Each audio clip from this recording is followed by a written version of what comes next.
Being black abroad can flip the script fast. A location is advertised as progressive, reasonably priced, and full of opportunities. The next, you're dealing with closed doors, dodgy stairs, selective rule enforcement, and the silent understanding that once you cross borders, equality isn't distributed equally. Too many discussions on living globally overlook the important aspects, which is why this film was created. How race affects day-to-day existence when you're not the norm. I'm analyzing the top 10 nations where being black presents significant challenges. This isn't influencer hype, nor is it fear-mongering about travel. It serves as a reality check. We are discussing systemic racism, racial inequality, and the various forms of discrimination that manifest in social settings, employment interviews, housing applications, interactions with law enforcement, and even basic dignity. The things that gradually exhaust people but don't often make headlines. This film is crucial for anyone looking into black expat life, being black abroad, or moving overseas while black. When anti-African racism and prejudice become a factor, certain places that have been commended for being safe, varied, or welcoming to foreigners may feel completely different. These trends impact long-term stability, safety, opportunity, and mental health, yet they are not equally discussed. Stay tuned for the countdown, as the subsequent entries expose facts that many black Americans and travelers abroad said they wish they had understood sooner. For frank, data-driven, worldwide insight you won't get in travel brochures, watch through to the end, leave a comment, and subscribe. United Arab Emirates is number 10. A fantasy is initially sold by the skyline. Glass skyscrapers, opulent shopping centers, immaculate airports, and the assurance that ambition is the only barrier to achievement. However, reality rapidly becomes apparent and is much less Instagram-friendly for many black Africans entering the United Arab Emirates, particularly those without corporate contracts or elite passports. Money isn't the only factor that determines status here. It has to do with your origins, your classification, and the type of work you are supposed to perform. The Gulf's economic model is largely dependent on migrant labor, and this reliance has serious weaknesses, as human rights reporting has frequently demonstrated. Wage fraud, recruiting debt, passport confiscation, limited legal remedies, and harsh working circumstances, especially for low-wage workers, have all been recorded by organizations like Human Rights Watch and World Bank-affiliated research platforms. Black Africans are overrepresented in these pipelines, particularly in the fields of domestic service, construction, security, and sanitation.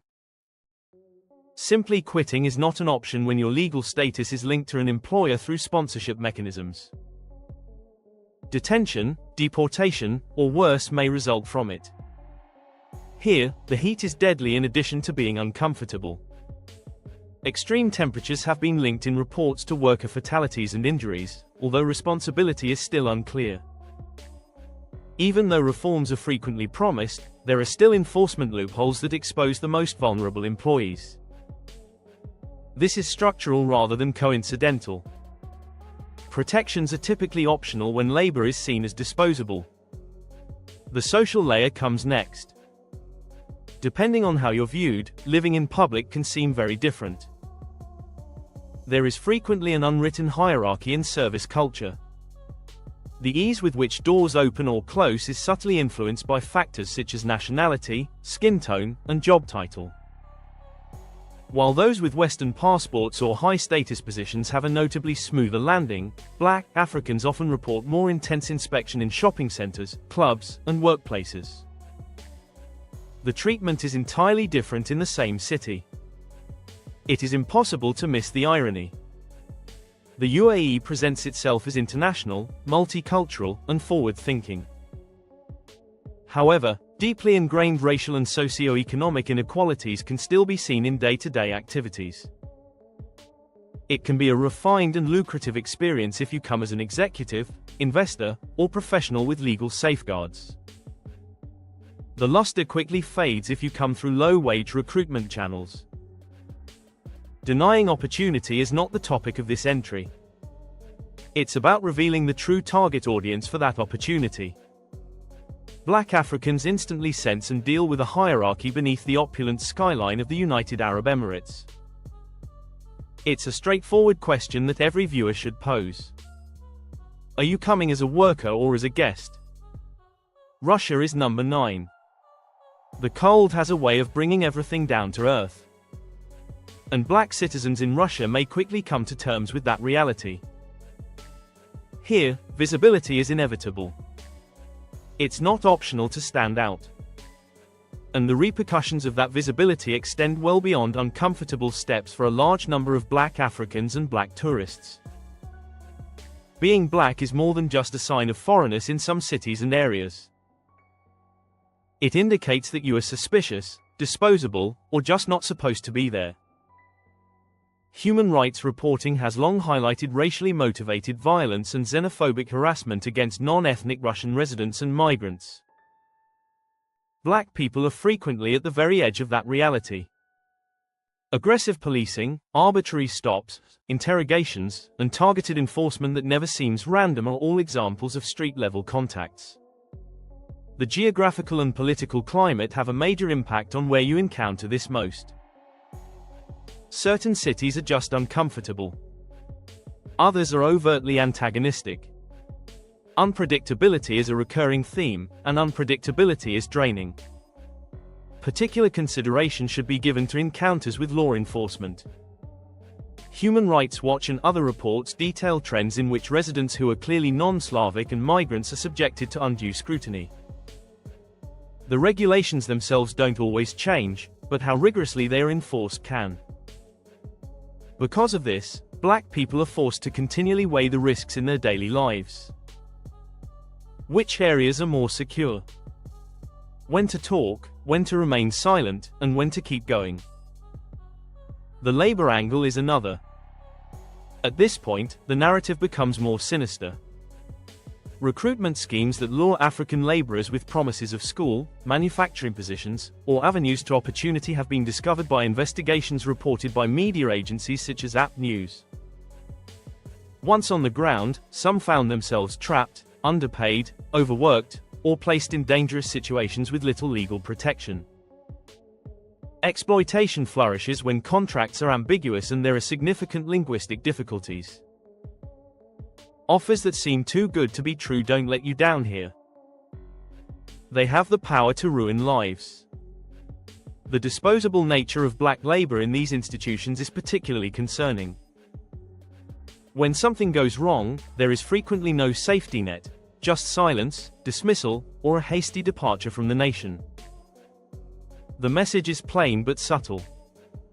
You can be replaced. Russia enjoys projecting a sense of power, history, and order. But strength without accountability becomes intimidation, and order without inclusion turns into exclusion.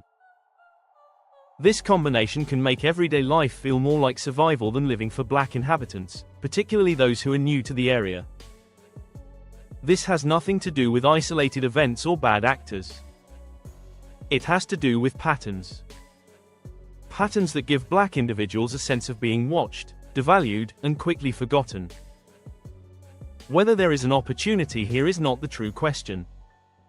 When something goes wrong, that opportunity is intended to safeguard that person. China is number 8. The door is first opened by economic opportunity. Fast cities, trade, manufacturing, quick money, and the assurance that hard work is valued here. Business, import, export, sourcing, teaching, and logistics are frequently the first steps for many Africans and black immigrants entering China. For a while, this can feel transactional yet feasible. Then social panic, dread, or rumors start to circulate, and all of a sudden having an economic partner doesn't shield you from being viewed as a problem. Long before headlines made it clear, academic studies published by publications like Sage Journals and Cambridge University Press have shown patterns of discrimination against Africans in China. It took time for stereotypes, real and figurative social isolation, and unfair treatment in services to emerge. They were magnified. The events of the CO period just revealed a curtain that many African Americans were already aware of. Major commerce hubs, especially those with sizable African business groups, are where the pressure point is most noticeable.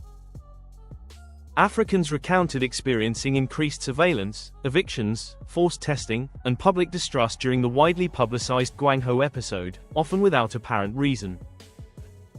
Instead of framing this as chaos, research talks highlight how easily blackness can be reframed as danger when anxiety surges.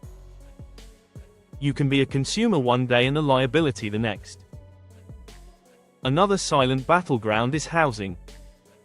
Research has cited instances in which hotels and landlords turned away Africans due to ambiguous policy difficulties, health concerns, or abrupt rule changes that seem to exclusively affect specific groups of people. Similar trends were seen in commercial settings. Informal service denial that was simple to reject and difficult to repeal. No reasons are needed, no signs are posted, just know the inconsistency is what makes this particularly taxing. Depending on the attitude and timing of the neighborhood, treatment can vary greatly. While some employees greet you with a grin, others freeze, and still others close the door in the middle of a chat. It causes a continuous mental burden. Calculating visibility, controlling tone, and reading rooms. It's not a case of cultural shock. That's the calculus of survival. Sarcasm doesn't improve hierarchy, but humor helps people deal with this. In China, being black might mean living in an environment where distrust and fascination coexist. In the same afternoon, you might be photographed, observed, complimented, and shunned. The paradox wears you out.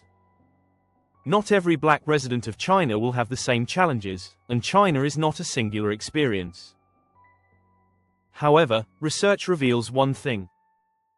Black people are frequently the first to suffer when fear enters the system.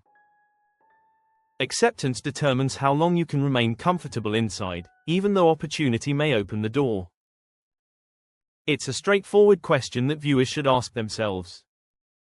When the mood shifts, what happens? Japan is number 7. Japan is known for its safety. Trains are on time, the streets are clean, and there is little violent crime. It appears to be a dream on paper. However, safety frequently comes with something else for black locals and visitors. Continuous visibility.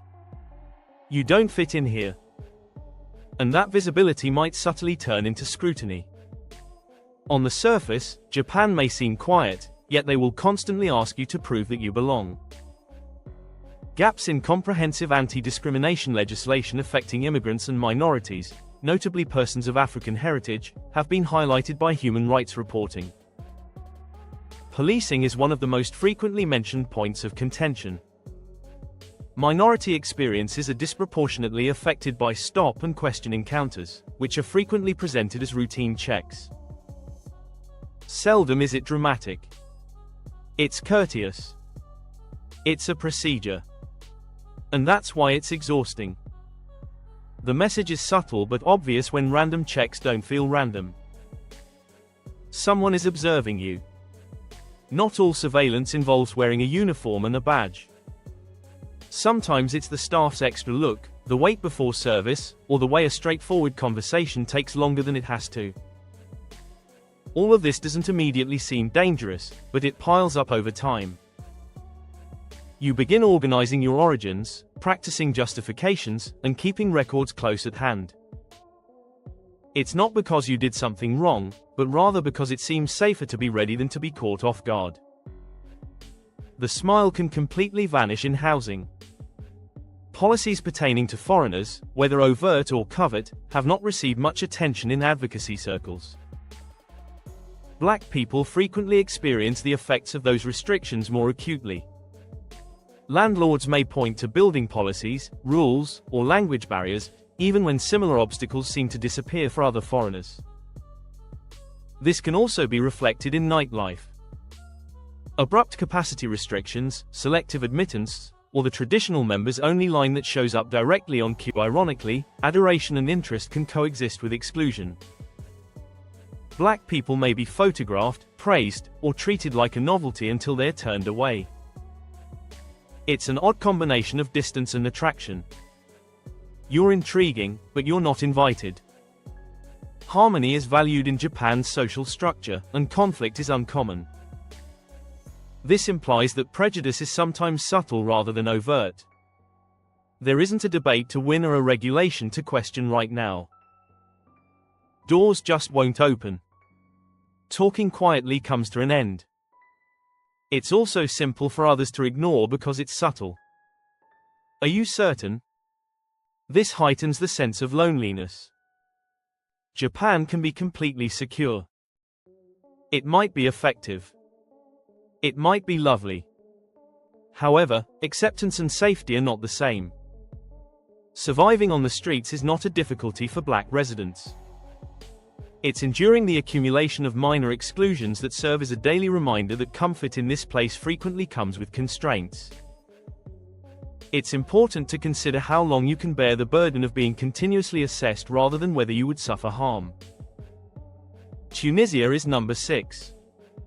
Sun, sea, and history portray Tunisia as a friendly country. A crossroads between Africa and Europe, Mediterranean appeal, and reasonably priced life. However, the experience can quickly become difficult for many black individuals, particularly those from sub-Saharan Africa. This is one of those situations where the problem isn't concealed by subtle exclusion or microaggressions.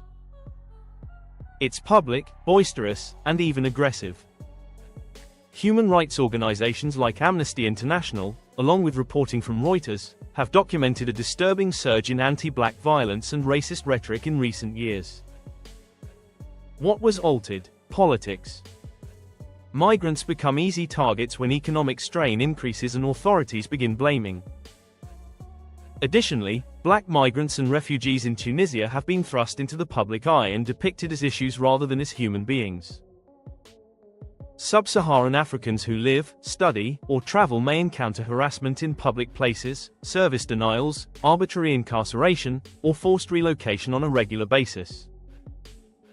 Black migrants who were evicted, attacked, or left behind in isolated border regions have been documented by Amnesty International. This has nothing to do with discomfort. This relates to the unpredictable, sometimes overnight, nature of personal safety. Additionally, students have not been spared. Instead of the education and opportunities they had anticipated, young Africans now have to deal with terror. Avoiding specific areas, restricting mobility, and continuously re-evaluating who to trust when routine tasks like shopping, renting a place to live, or getting medical attention carry additional risks. Life ceases to be normal. Here, the public atmosphere is important. Fear swiftly spread after black migrants were portrayed as threats by divisive political rhetoric. Furthermore, dread is not merely theoretical. It manifests itself in how others perceive you, interact with you, or choose whether or not to assist you.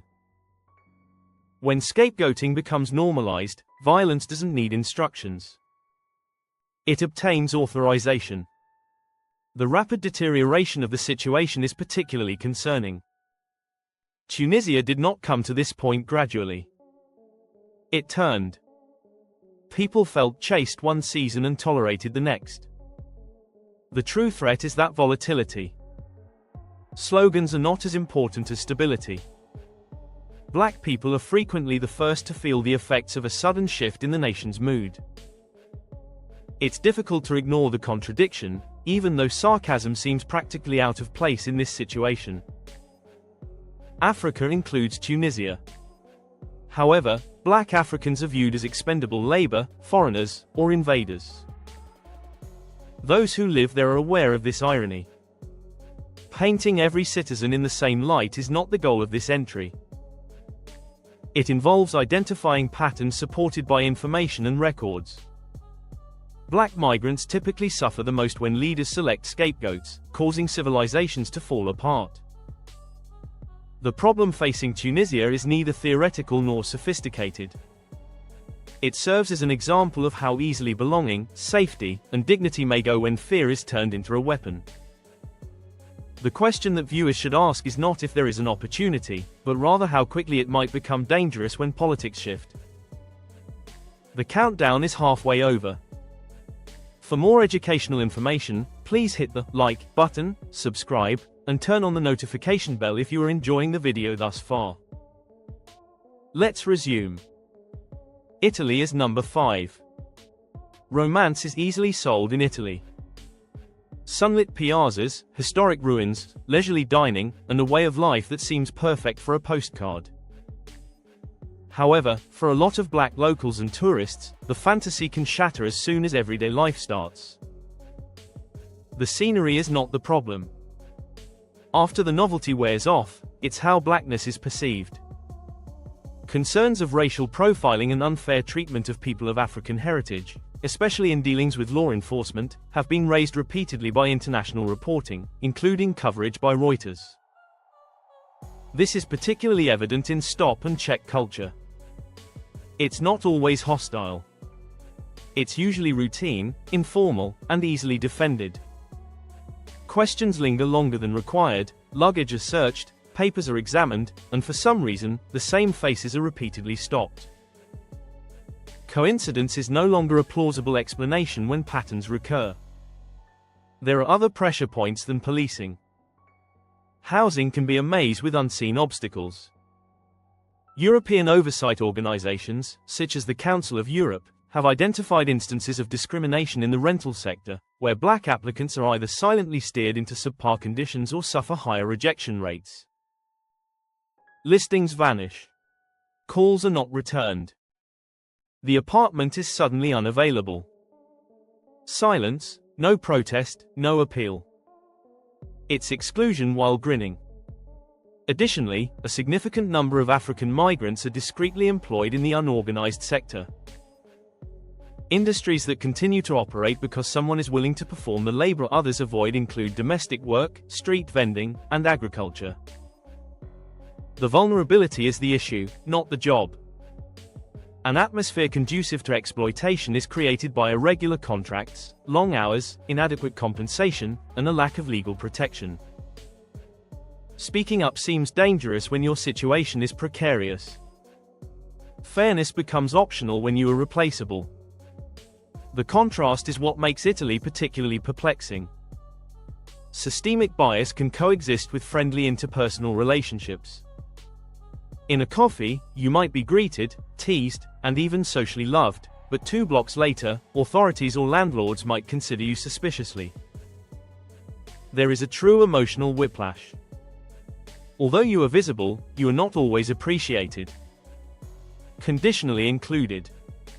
When you observe how frequently black people are portrayed as immigrants in a nation with centuries of direct ties to Africa through migration, trade, and empire, sarcasm creeps in.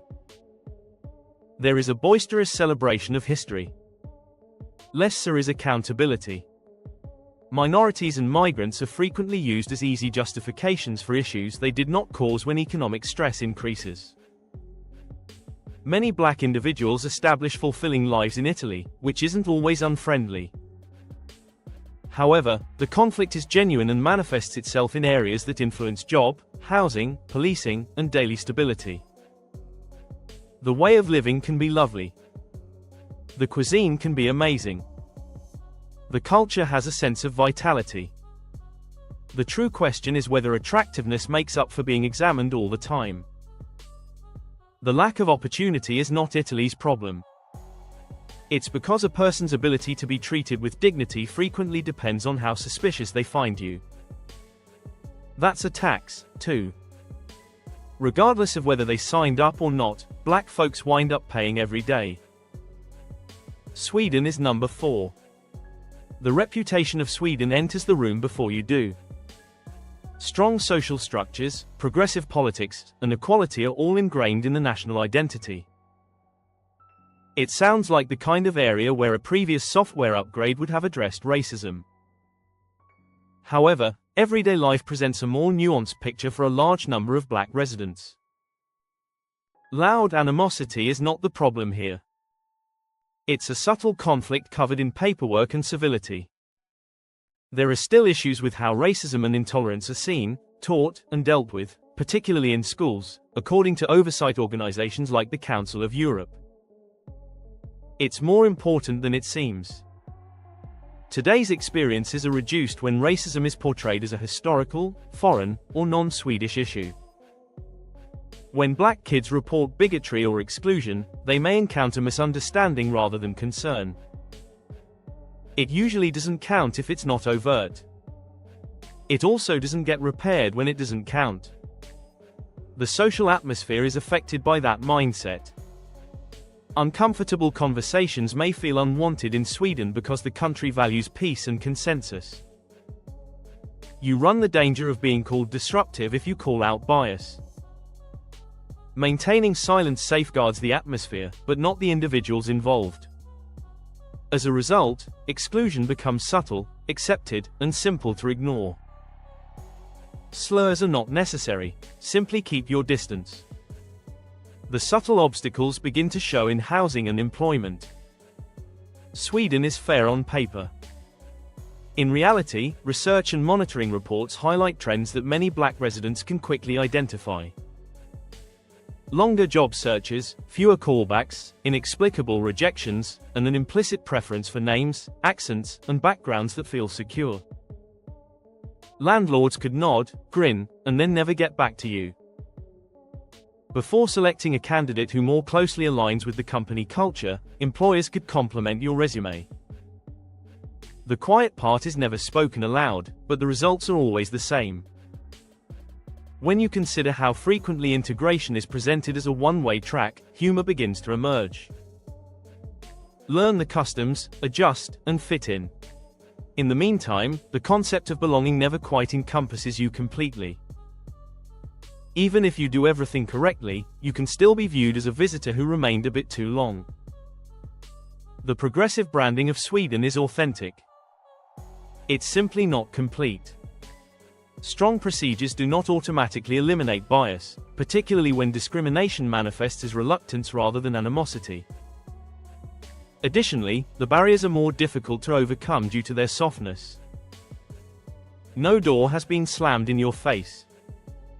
It just never opens. All of this does not preclude black people from establishing themselves here. They do this on a daily basis. However, the math in your head never changes. Am I thinking too much about this? Was that deliberate exclusion? Should I let it go or push back? Routines that ought to be easy are made more difficult by those questions. Cruelty is not the problem facing Sweden. It has to do with being at ease with uncertainty, a system that would rather accept equality than question its shortcomings. Sweden's progressiveness is not the question. Whether progress is determined by intention or by the number of people who still feel alienated when the room is silent is the question. Finland comes in third. Finland's reputation is practically legendary. Quiet competence, systems built on trust, top-notch education, and a society that values justice. It seems like the kind of place where discrimination wouldn't hold up in court. However, the experience can be far more taxing than the brand implies for many black residents. Chaos and danger are not the problem here. It's efficiency wrapped in seclusion. Black people in Finland face discrimination and harassment, which has been brought to light by EU-focused reporting and media coverage from publications like Reuters and The Guardian. Sometimes it's hostile interactions in nightlife areas, public and startling verbal abuse on public transportation, or incidents that shatter the illusion of Nordic tranquility. Sometimes it's quieter and more structural, which in some way makes it worse. Discrimination persists when it doesn't shout. When visibility is high, public harassment tends to increase. Being one of the few black people in an area transforms everyday activities into performances. You are observed, acknowledged, and recalled. Errors are more persistent. Achievements are presented as anomalies. Black Finns and migrants have described this hypervigilance as exhausting, according to The Guardian. Neutrality feels uncommon, not because all interactions are bad. You are never just another individual in the space. The term cultural fit then becomes very important when it comes to employment and service access. Reports from the EU Fundamental Rights Agency show patterns where minorities face barriers that are hard to challenge legally but easy to feel personally. Resumes are commended. Interviews go smoothly, and then nothing happens. Feedback is ambiguous. Decisions are final. The role took a different turn. Frequently, that direction appears remarkably familiar. Finland is particularly challenging because of how courteous exclusion can be. Distance, no confrontation, no raised voices. When something doesn't work for you, it feels more like a personal failure than a structural one because systems operate smoothly.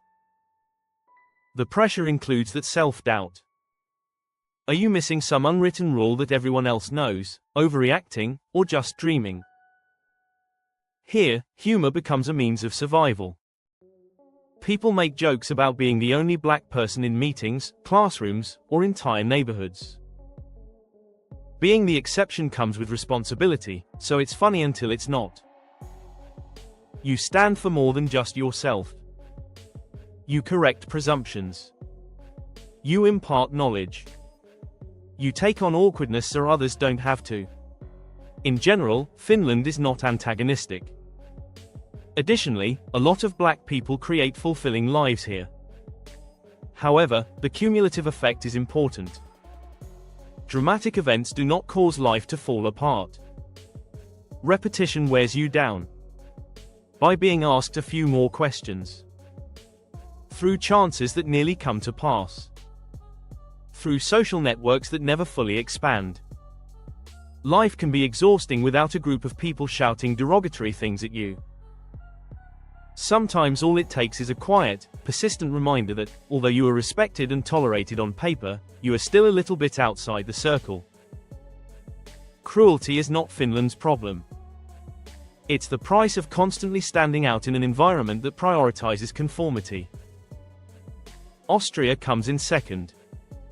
At first, Austria has an almost calming sense of control. There is a general feeling that rules are important here, as well as clean streets, timely systems, and courteous interactions. However, that same orderliness soon reveals a different purpose for a lot of black residents. Gatekeeping. Exclusion doesn't have to be loud when everything follows protocol. All that is required is consistency.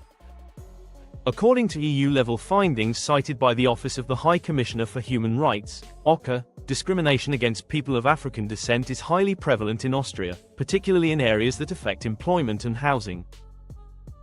These are not minor annoyances. They serve as the cornerstones of stability. And everyday life becomes a tedious grind when access to them becomes conditional. The pattern is painfully obvious in the job market. The qualifications might be strong. Experience could be important. Interviews can even be enjoyable. Then things stop moving forward. Promotions don't happen quickly. Opportunities disappear. Black employees report being silently passed over, grouped into lower positions, and closely watched. There is just enough hesitation to keep you exactly where you are when advancement is on the table.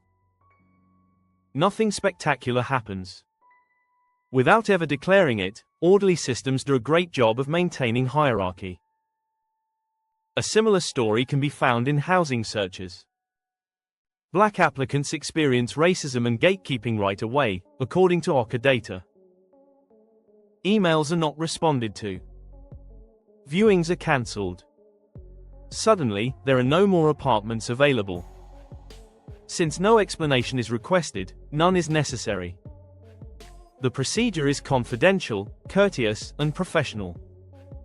You're not turned down. You're just never selected. And the message becomes clear when that occurs repeatedly. The ease with which exclusion may be concealed beneath normalcy is what makes Austria particularly challenging. Rules are applied with questionable regularity. There is neither spectacle nor controversy. Landlords abide by the rules. Employers are site fit.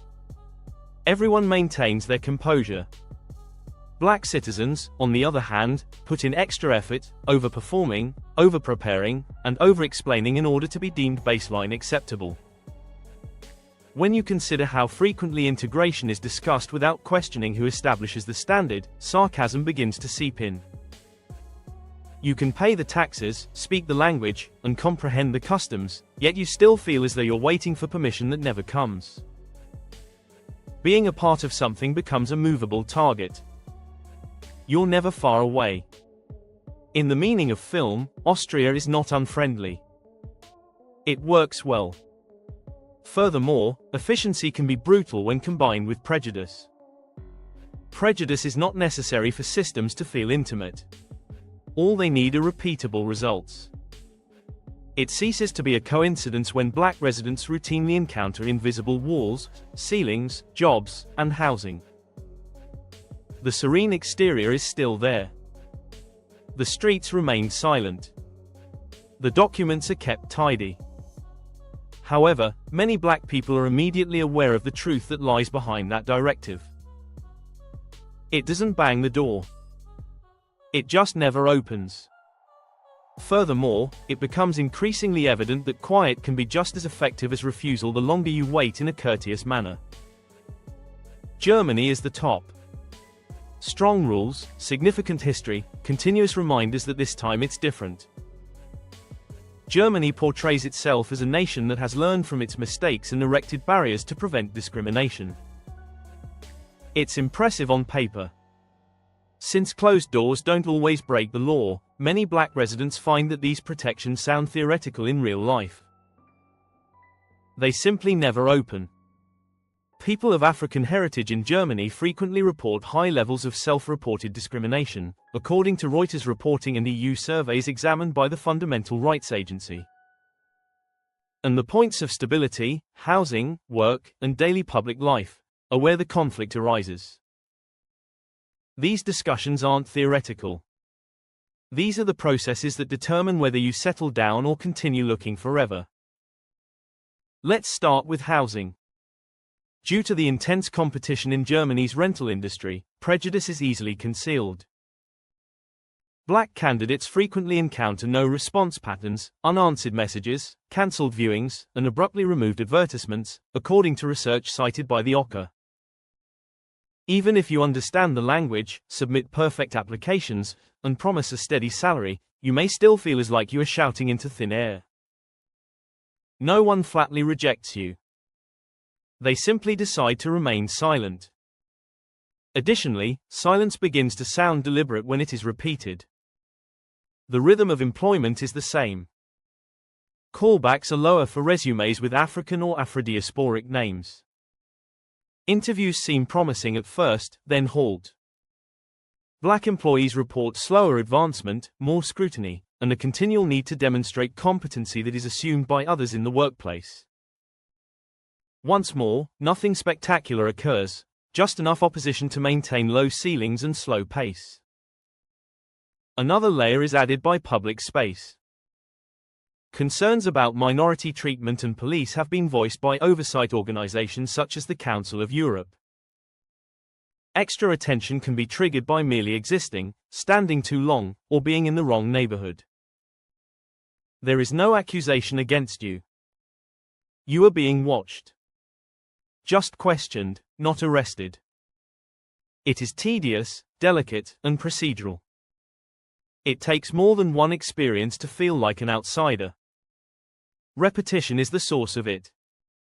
The duality is what makes Germany particularly complex. There are anti-racism laws. Institutions preach about inclusiveness, but the reality of everyday life is often different. In theory, you're safe, but in reality, you're screened. The system isn't yelling animosity. Whispering exclusion, that is. When you consider how frequently black people are advised to exercise patience, sarcasm begins to surface. Patients who have jobs, homes, and acceptance. However, patience is not a rent payment. Wealth does not come from patience. Furthermore, the burden of continual evaluation is not mitigated by patience. There are rules in Germany. The results and values are not consistent. Furthermore, it is difficult to dismiss the conclusion when results recur in public life, employment, and housing. The countdown stops here, but the discussion shouldn't. If this series made you re-evaluate your preconceptions, let us know about your experiences in the comments below, subscribe, and stay watching because where you live influences how you live, and not every door that appears to be open is.